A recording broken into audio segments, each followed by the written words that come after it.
Então, uma boa noite aos colegas. Esse aqui é o primeiro boletim FENAMP desse dia 7 de abril de 2020. Nós vamos estar tratando do Plano Mansueto, o PLP 149 de 2020.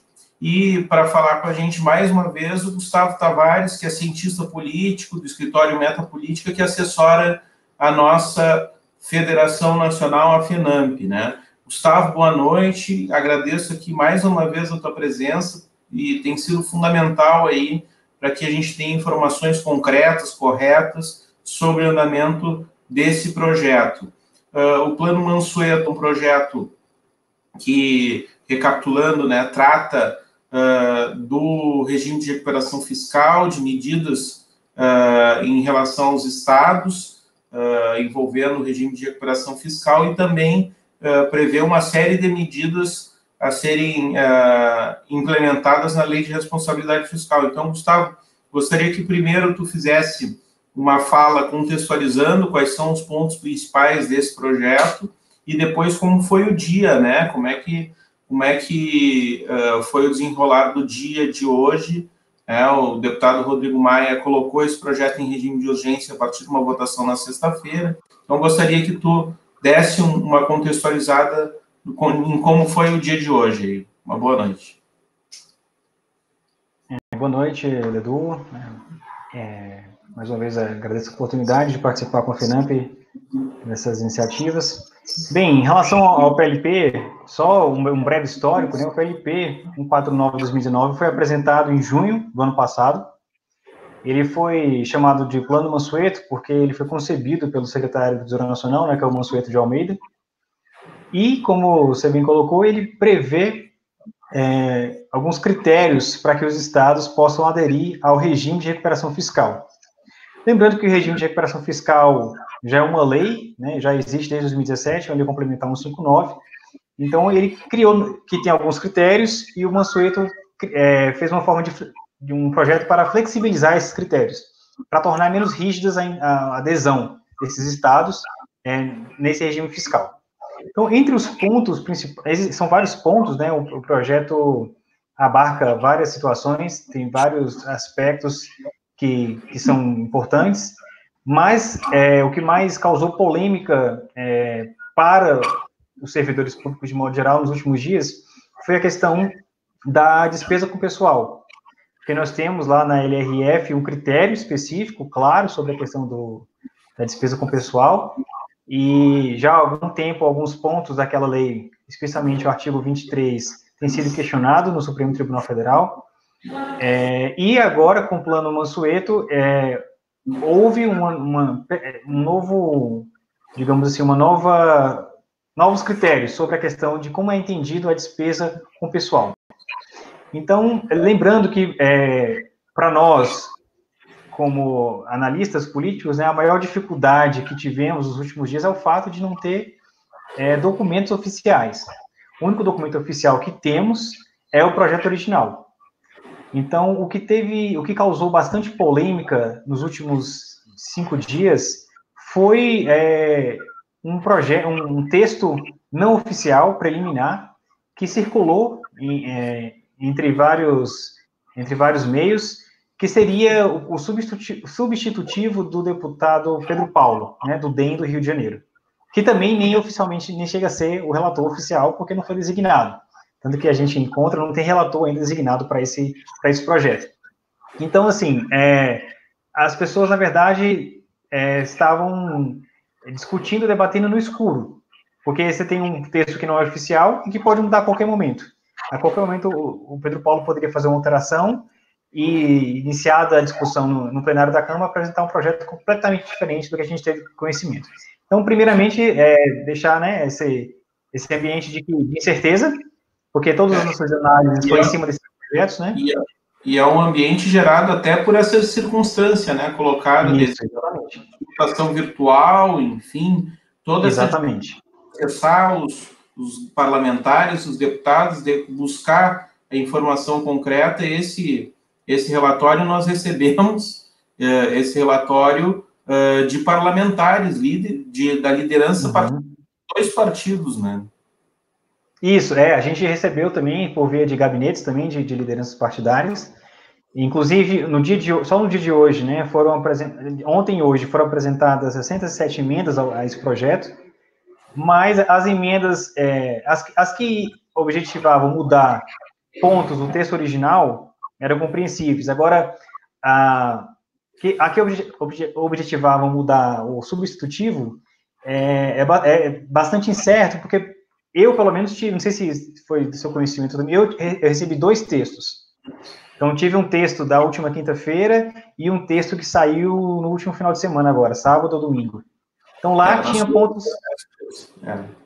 E assim, no primeiro que surgiu, tinha a questão lá, por exemplo, que incluía gastos com terceirização dentro do gasto com pessoal, de despesa com pessoal. Na segunda versão, né, a mais recente, já não tinha mais isso. Não sabemos se foi de fato um recuo, se foi um balão de ensaio, como dizem, para medir a temperatura de como seria recebido isso. O ponto é que essa questão específica dos terceirizados foi alvo de diversas notas públicas, né, de diversas entidades e das próprias instituições, né? Como foi falado ontem na live, o Tribunal de Contas do Ceará se manifestou sobre isso, o do Rio Grande do Sul parece também que tinha emitido, né, alguma nota... Estados, Santa Catarina, Pará, acho que a maioria acabou fazendo esse acompanhamento. Isso, e sim, e também eles, né, a CONAMP, né, também se manifestou. Então, Como? Não vi? A federação também fez uma manifestação. Isso, a própria federação, exatamente. Então, assim, esse era o ponto principal, né, que estava sendo questionado. No último substitutivo que tivemos acesso, ele tinha sido afastado, essa questão da terceirização, mas um outro ponto permaneceu, que é a questão dos pensionistas. A inclusão dos pensionistas já constava do projeto original do Mansueto, que é um documento oficial, está disponível para quem quiser na página da Câmara, né, no PLP 149. Já estava previsto a questão da inclusão dos gastos com pensionistas dentro do limite de despesa com pessoal. Então, qual que é o panorama nesse ponto? Além de mudar a lei de despesa com pessoal, os critérios existem critérios para que para que os estados façam adesão a esse regime. São 2 critérios que o Pedro Paulo colocou, um ou outro, né? Um deles é a questão de ter gastado 70% em relação à receita corrente líquida, 60%, que é o que está na LRF, ou seja, qualquer estado praticamente poderia aderir, mas lá no artigo 20 do substitutivo ele dispensa todos os critérios, quer dizer, então, eventualmente, todos os estados, todos os municípios poderiam aderir a esse regime fiscal. Qual que é o ponto que pesa quando se faz essa adesão? O estado fica limitado a esses gastos. Então, aqueles estados ou municípios que tenham, por exemplo, superado o limite de 60% do seu gasto com pessoal em relação à receita corrente líquida, vão ter que todo ano tem que reduzir esse excesso em 10%. Então, isso é um que estava previsto no substitutivo, né? No texto original é em 20%. Essa redução tem que ser em 20% até 2024. Então, perceba que, assim, se um estado ou um município aderir a esse regime, ele fica de mãos atadas com relação a seus gastos, né? A gente está olhando só os gastos em relação ao pessoal, mas todos os outros gastos também serão limitados, né, por isso. Então, no texto, no regime fiscal normal, já existem algumas vedações aos estados que aderirem, né? No substitutivo do Pedro Paulo, ele acrescenta algumas vedações. Então, por exemplo, em relação aos auxílios e benefícios e as vantagens que são previstas, não pode haver aumento, majoração, isso já está na lei normal, na lei de 2017. Com o Pedro Paulo não pode haver nem reajuste. Então, nem aquela correção pela inflação pode haver, pelo substitutivo do Pedro Paulo, né? Então, assim, os estados, os municípios que aderirem a esses projetos têm uma série de vedações, né? Tem uma série de limitações com relação a aumento de despesa com o pessoal. São previstas poucas possibilidades, mas, por exemplo, não pode haver concurso público durante a adesão desse regime fiscal. Enquanto vigorar o regime fiscal, não pode haver concurso público.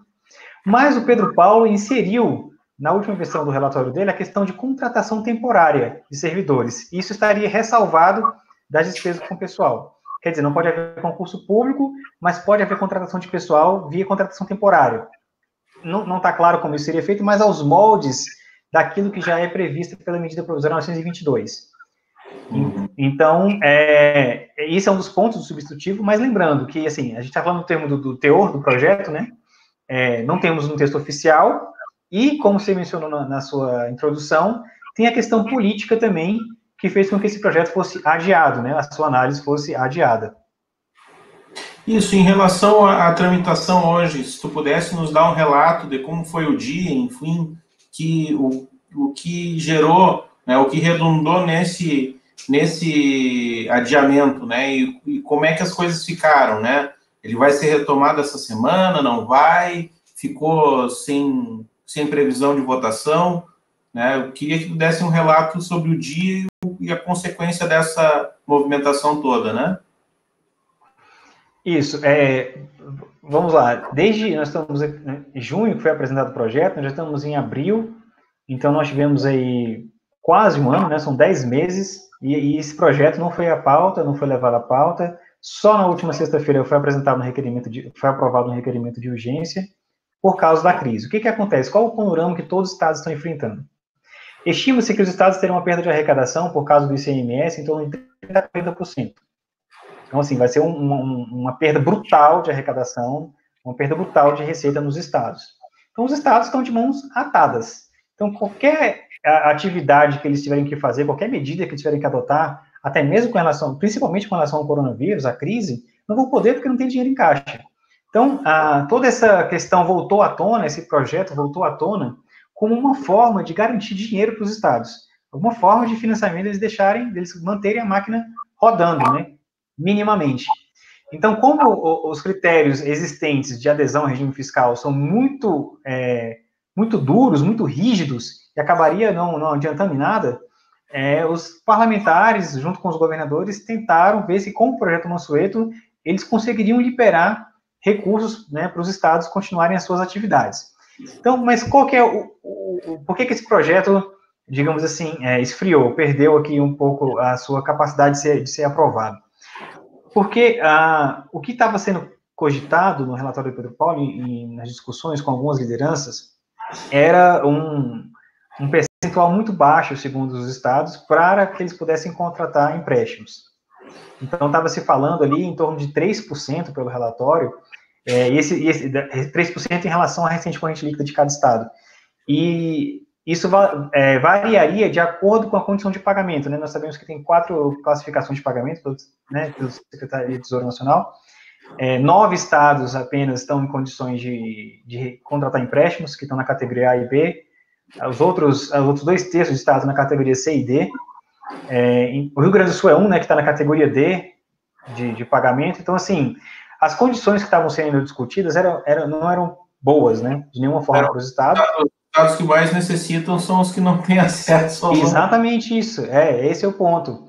Então, o que aconteceu é que os governadores não concordaram com os projetos, com os termos que estavam sendo colocados, e, mesmo se fosse aprovado isso, poderia gerar endividamento de longo prazo para os estados, que é justamente o que se quer evitar. Todo o endividamento que está sendo feito, todas essas estratégias, esses abandonos de metas fiscais, que fique agora em 2020, né, que se restrinja a 2020, para que 2021 comece a retomada. Então, pela forma como estavam sendo discutidas as coisas, os estados se endividariam mais ainda e sairiam em condições ainda piores do que entraram, né, nessa questão da crise. Então, assim, os governadores, de fato, não concordaram com os termos do projeto. Então, isso fez com que o Maia recuasse.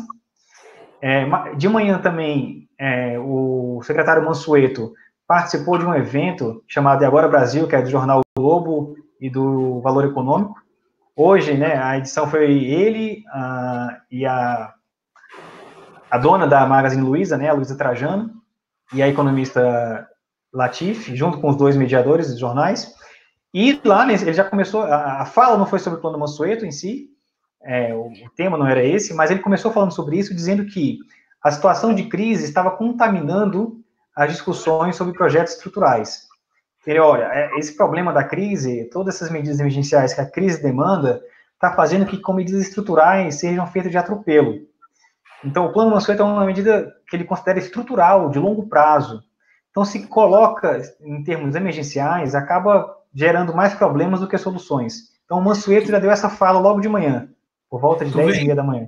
Então, tem uma resistência por parte dos governadores, porque entendem que o projeto não contempla, tem uma resistência dos poderes e órgãos autônomos, de outro lado, porque entendem que isso gera um engessamento brutal, que é a nossa situação, né, enfim, da lei de responsabilidade fiscal, e o próprio governo, na fala do Mansueto, então, fez uma fala, né, desorganizando a intervenção na Câmara.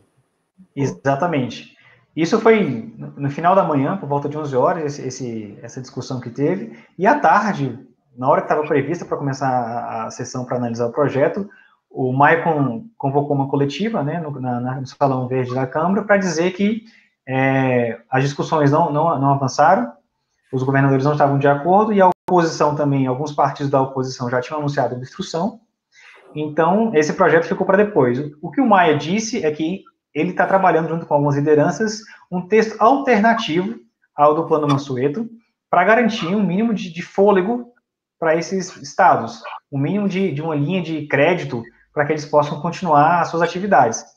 Então, trataria mais da questão da lei de responsabilidade, mas sim de um projeto para ampliar endividamento, para garantir alguma condição para os estados. Isso, alguma garantia de financiamento, alguma linha de crédito especificamente sobre isso. Segundo o Maia, ele queria que esse texto estivesse pronto amanhã, né, para que amanhã eles passassem um dia discutindo e na quinta-feira eles pudessem votar. Mas, então, assim, estamos na expectativa de que amanhã apareça, né?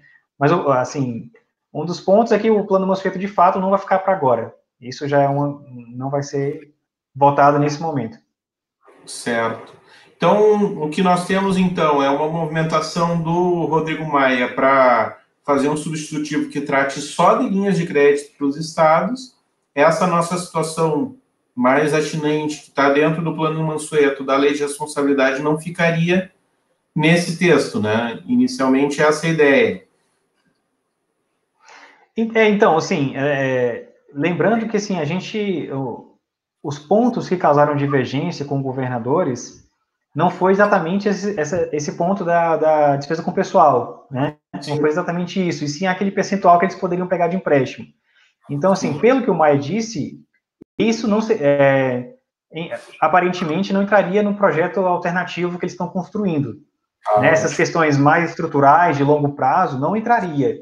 Mas, de fato, a gente precisa da formalização, né, desse documento, desse projeto, para saber, de fato, o que entrou, o que ficou de fora, se, de fato, vai ser apenas uma linha de crédito, nova linha de crédito, né, para os estados. Não tá, realmente, essa questão não está clara. Então, a gente não pode descartar, dizer que isso vai estar de fora, né? Temos que aguardar. Até quinta-feira, pelo menos, tem que manter uma vigilância encerrada. Isso. Mas esse já é um encaminhamento que vai no sentido de não fazer uma discussão mais de fundo, como foi sinalizado pela própria fala do secretário Mansueto, então, nesse painel do Globo, né? Tá certo. Exatamente isso. Tá, então, bom, amanhã e na quinta a gente fica monitorando a situação, mas qualquer novidade a gente, né, comunica para as nossas redes e tal da situação, mas tem um bom indicativo já hoje, no dia de hoje, de que essa discussão não vai ser retomada nesse momento, né, pelo menos. Isso, por enquanto foi postergada essa discussão. Tá certo. Gustavo, muito obrigado pela tua participação mais uma vez aí, né, transmita esse agradecimento a toda a equipe do escritório Metapolítica que nos assessora.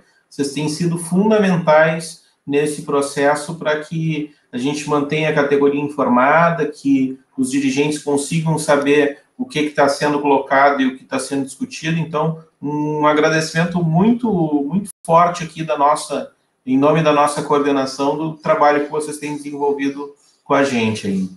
Certo? Ok, obrigado, pode contar com a gente. Tá bom, um abraço aí, Gustavo, e seguimos na luta. Um abraço aí. Um abraço, até mais. Tchau, tchau.